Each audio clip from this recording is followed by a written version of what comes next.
Olá, meus amigos. Vamos falar hoje sobre energia eletromagnética e qual a ligação desta energia com a nossa consciência. Em primeiro lugar, nós sabemos que o pensamento é formado por essa energia, e essa energia também está na matéria, e ela está em toda parte do universo. Então, esse é o tema de hoje. Vamos, então, em frente.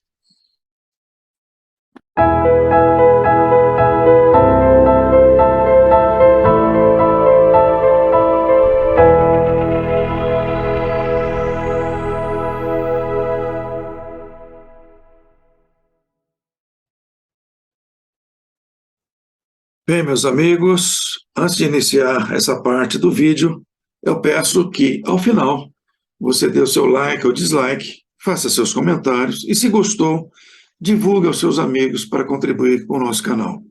Hoje o nosso tema é energia eletromagnética, já que a nossa mente, o nosso pensamento é formado dessa energia.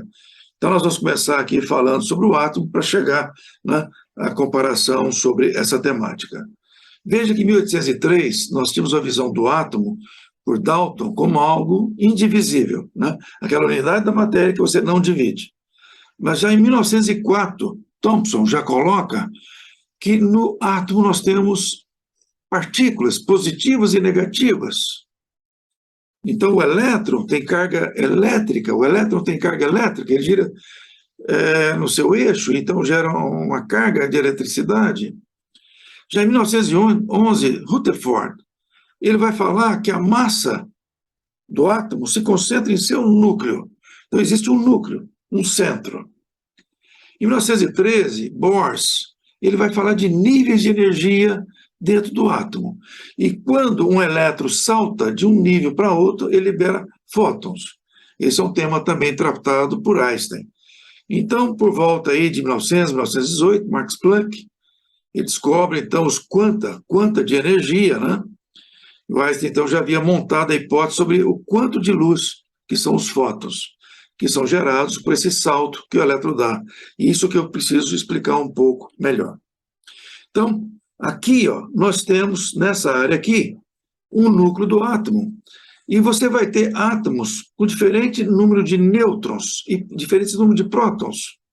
O número de nêutrons e prótons são iguais. O número de elétrons são iguais, mas variam de substância para substância. Eu posso ter um átomo com 2 nêutrons, 2 prótons e 2 elétrons, mas eu posso ter outro com 10, 12, 15 e assim por diante. Então, queremos mostrar que o átomo vai crescendo em número de elétrons, gerando novas camadas. Por exemplo, a primeira camada, chamada de K, ela tem no máximo 2 elétrons. Depois surge a segunda camada, a L, que vai ter 8 elétrons, no máximo. Pode ter 6, 7, mas chegando a 8, não passa de 8. A camada M, 18 elétrons. A camada N, 32. A O, 32. A P, 18. A Q, 8 elétrons. Então, há um aumento das partículas positivas, os prótons, e, naturalmente, a substância traz o elétron, Então você tem uma alteração de substância quando altera o número de prótons e elétrons dentro do átomo, certo? Agora, eu quero chamar a atenção para essa figura à esquerda que nós temos aqui, do átomo, essa figura. A gente acostumou a ver o átomo como tendo um núcleo e os elétrons girando muito próximo ao núcleo, o que não é verdade. Nós precisamos entender isso para entender o campo de energia eletromagnética. Veja uma coisa. Você está aqui no campo do Maracanã, lá no Rio de Janeiro, e você coloca uma laranja no centro do gramado. A laranja, nós vamos compará-la como um núcleo de um átomo, onde estão os os nêutrons e os prótons. E onde está o elétron? O elétron está girando fora do Maracanã a mais de 3 quilômetros de distância, a mais de 3.000 metros. Veja, é isso que muitas vezes as pessoas não captam, que você tem um núcleo, os elétrons girando a uma distância muito grande, guardando aí as proporções, mas é muito grande, se você pensar no núcleo, onde está o elétron, e o que está entre o núcleo e o elétron? Um campo magnético. Então, o elétron gira sobre si, e tem eletricidade, e girando a alta velocidade em torno do seu núcleo gera um campo magnético. Então, você tem aí a energia eletromagnética. E o que nos chama a atenção? Do núcleo até o elétron, o que existe? Um vazio, um tremendo vazio. Então, a matéria é cheia de vazios? Sim. E nós vamos verificar que ela só tem vazios, na verdade. Não é? É esse tema que nós precisamos nos aprofundar mais e entender melhor. Né? Então, veja aqui. Você tem aqui o núcleo, os nêutrons e prótons, e aí os elétrons circulando em volta e criando esse campo de energia eletromagnética. E aí você vai tendo, então, de acordo com o número de prótons, né, e naturalmente arrastando o número de elétrons, você tem as diferentes substâncias que você vai observá-las na tabela periódica de química. Você tem os diferentes elementos, né, e tem a composição desses elementos, o que vai variar. Número de prótons, número de elétrons, que naturalmente vai ter no núcleo alteração no número de nêutrons. Né? Então você tem o núcleo e os elétrons, e o número dos prótons vão identificar o tipo de substância que nós temos. Mas o que nós estamos observando aqui é o vazio da matéria e essa energia eletromagnética que existe no átomo.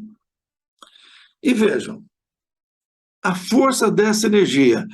Nós tivemos em 6 de agosto de 1945, em Hiroshima, esse avião, Enola Gay, um B-12, ele lançou uma bomba atômica. Essa bomba atômica matou 250 mil pessoas em 9 de agosto, e depois em Nagasaki, foi lançado em 6 de agosto em Hiroshima e 9 de agosto em Nagasaki. Eu pessoalmente estive nesse prédio aqui, foi aqui uma prefeitura, que tem ao lado tem o rio, que passa por aqui. Então, e essa energia toda? De onde ela saiu? Exatamente a energia contida nos átomos, e principalmente no seu núcleo, onde tem uma energia tremendamente forte, independente da energia que existe também dos elétrons. E aí o Einstein desenvolveu uma equação para explicar tudo isso. Antes mesmo do desenvolvimento da bomba atômica, ele já colocava que matéria é energia em baixo nível de vibração. Então, energia densa. Matéria é uma energia densa.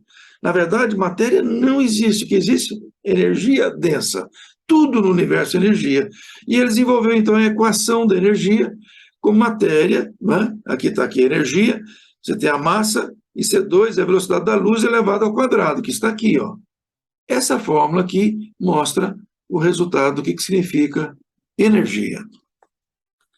Então, agora, olhando o ser humano. O ser humano tem energia no corpo? Sim. Tem energia medida em hertz. Né? Então, você tem o seguinte, o indivíduo vive mais do nível biológico. Ele vai estar vibrando, talvez em 50, 70 hertz. Mas aí, o nível de segurança que predomina na sua consciência, a cor da vibração já é laranja. Cor significa diferença de vibrações do elétron. Altera a vibração do elétron, altera a cor. É assim que a cor existe em função disso.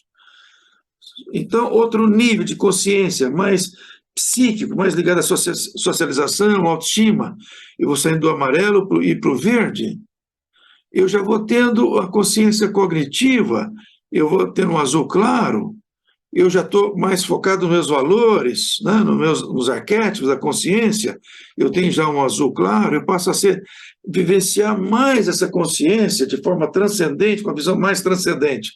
Eu posso chegar aqui a 700 ou a 1000 Hz. O estado egóico não passa de 200 Hz. Estaria muito mais na faixa laranja e vermelha aqui.